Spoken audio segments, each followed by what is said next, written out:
Welcome back to our monochromatic painting series where we paint a miniature using only one color, and this time we are going to be tackling the color green. In this guide, I'm going to show you that you don't have to use every single color you own on a miniature, and also going to show you various ways you can use and treat green colors to get different effects. All right, let's go.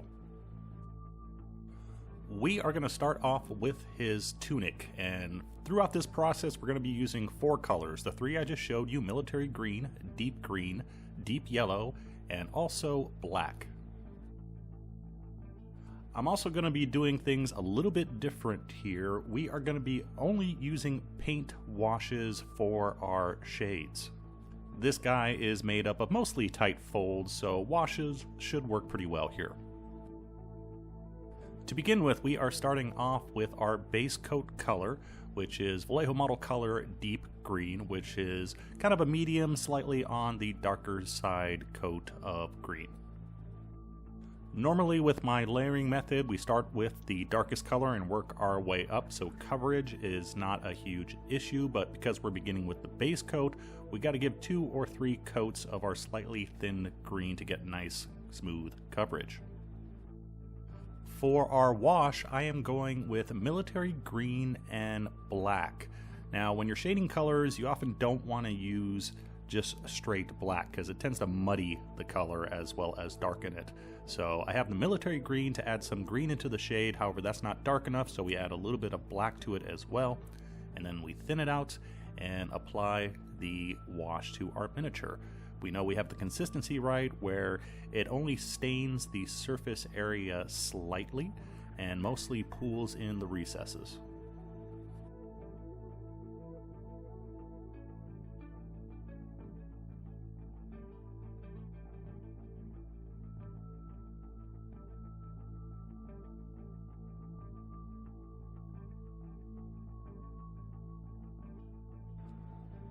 Once the wash is dry, we can go ahead and reapply our base coat of deep green, and we're going to leave the stained original deep green showing in a few places because that's going to be our secondary shade. So we have the deep shades where the wash pooled, we have the secondary shade which is the tinted deep green, and now we're reapplying that base coat of deep green. So we are getting 3 coats out of 2 steps.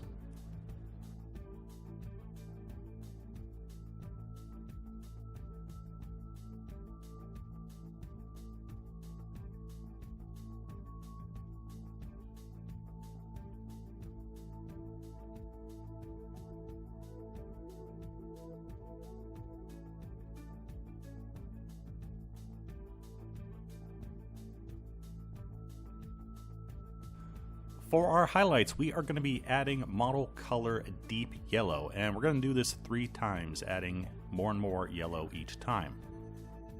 Now here's the funky thing about green. Technically it is a cool color. Warm colors tend to be your red, yellow, oranges, cold colors, blue, violet, and green.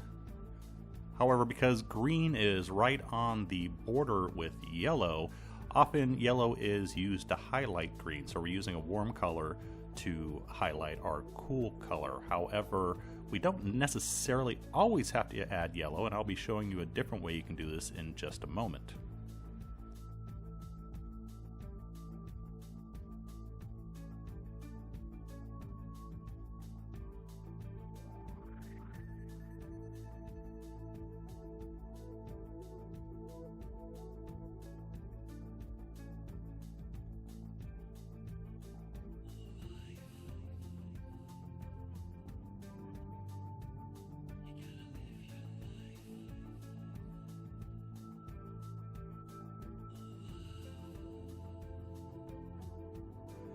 Working on our third and final highlight, you can see how light our green color is, got a very heavy yellow tone to it. And final highlights, this is more of an edging highlight, highlighting just from pretty much looking at the top of the miniature, looking down, keeping this in very small reserved areas. If we apply too much, we're going to lose our contrast. So keep the highlights minimal as you move up and don't completely cover the previous one that you did. So what we just did was a very traditional way to highlight and shade green. Now we're going to show you something a little bit different. As I stated, you can treat green as a warm or cool color depending on what you add to highlight and shade it. And just to show you the difference, I'm going to use the exact same color, once again, deep green. However, we are going to highlight and shade it with different colors this time. Again, going with washes to keep the theme. This time we are using Scurvy Green, which is a green with a bit of blue in it. And I'm putting this on a little bit thicker than how we treated the tunic because we have a big flat surface area here. We need more of a stain rather than just a paint wash. And because we don't have any huge crevices for the first wash to really settle in, we're going to have to paint in a little bit more shadow. And for this, I'm taking Scurvy Green and mixing in dark Prussian blue. So adding more blue to our shadows gives the green a much cooler look. And then for our highlights, we're going to be using, first of all, our original deep green. However, because we put such a heavy paint stain of our Scurvy Green on as a wash, I'm mixing a little bit of that Scurvy Green in with the deep green, and then we are adding white instead of yellow for our highlights. So rather than tinting it to a more warm color by adding yellow, we add white, which is neutral. And because we are working with fairly dark colors, we don't have to add a whole bunch of white. Not even talking a drop of white, I am using just like a tip of the brush amount of white that I've added to my palette. Because of the extra wash we added here, there's not the same need for the same number of highlights that we added to the tunic, so just adding white twice for our highlights is good enough. If I add more, we're going to start getting a bit too much contrast and we're going to start paling out the green on our cloak. So you can see we have two areas of the miniature, both painted with deep green, however both highlighted and shaded differently, so we have two completely different effects. Onto our sleeves. For this I'm using Model Color Uniform Green, which I often call Goblin Green because it's almost a perfect match for the old Citadel Goblin Green.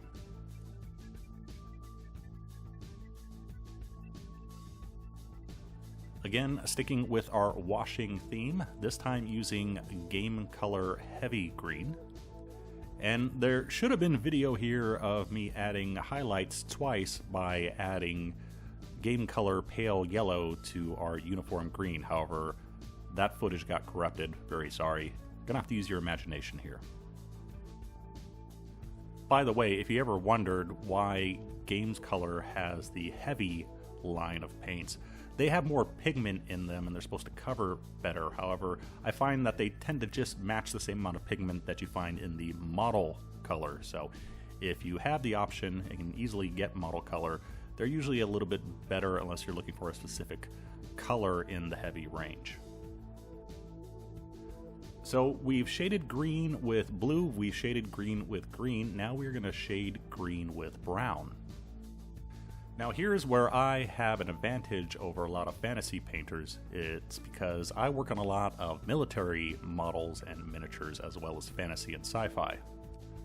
So I have a huge collection of olives and drabs and colors like that, and there's a whole lot of greenish tones in that range. So for the pants, I am base coating them with Model Color Russian Uniform, and then for our wash, I'm using a very heavy coat here, Model Color Olive Brown. Much like with the cloak, because I used a very heavy wash of olive brown, I have to mix in a little bit of that to our base coat color of Russian Uniform to re-highlight and clean up the pants before we can actually get to our straight base coat of Russian Uniform.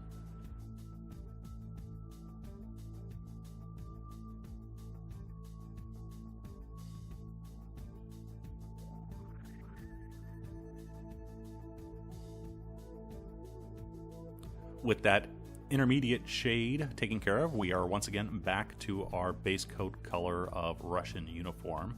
And to highlight this, I'm going with model color beige.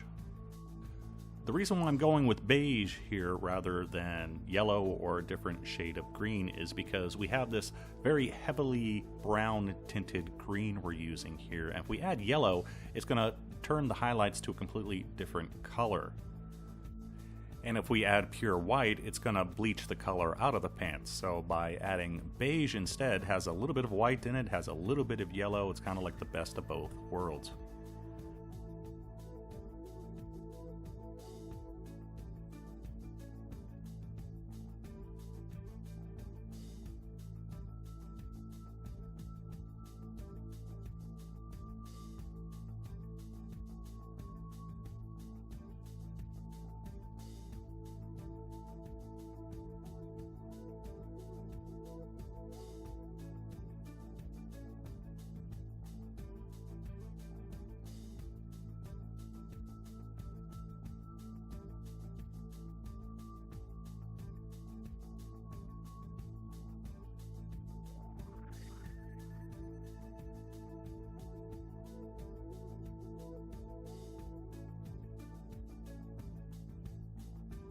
So the last thing we're going to do is the wraps around the arms and legs, and for that we are going with a very, very dark green color. I have military green, which is already pretty dark, however I am mixing that with black to make it even darker.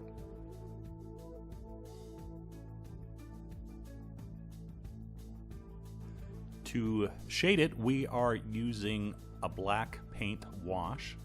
And the reason why we're using black is because, well, it's the only color that's dark enough to add shade to our very dark green. Remember at the beginning where I said you don't want to always add black as a shade color to your colors unless they're very dark? Well, this is the perfect example where this is the best color you could be using to shade. This time around, I'm keeping the colors as is. Instead of working our way back up to the base coat, I am just going to do two highlights, first being with military green. And the reason why I'm skipping a few steps here is because these bandages around the arms and legs are very tight, very thin lines. Basically, it's just made up of edges, so we don't have to go through 3 highlighting steps just because the surface area is so much smaller. So we can do one highlight with military green and then one more with a mix of military green and game color dead flesh just for the edges.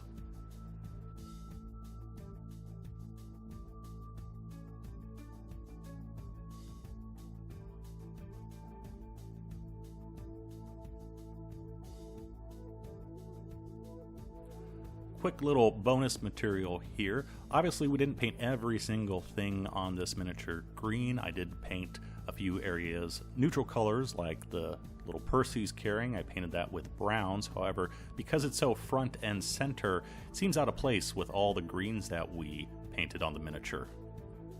So we can still give it a little bit of a green tone by applying a very thin glaze of model color black green. And I'm just applying this into the recesses, so we have a little hint of that color that's all throughout the miniature is also in the bag as well.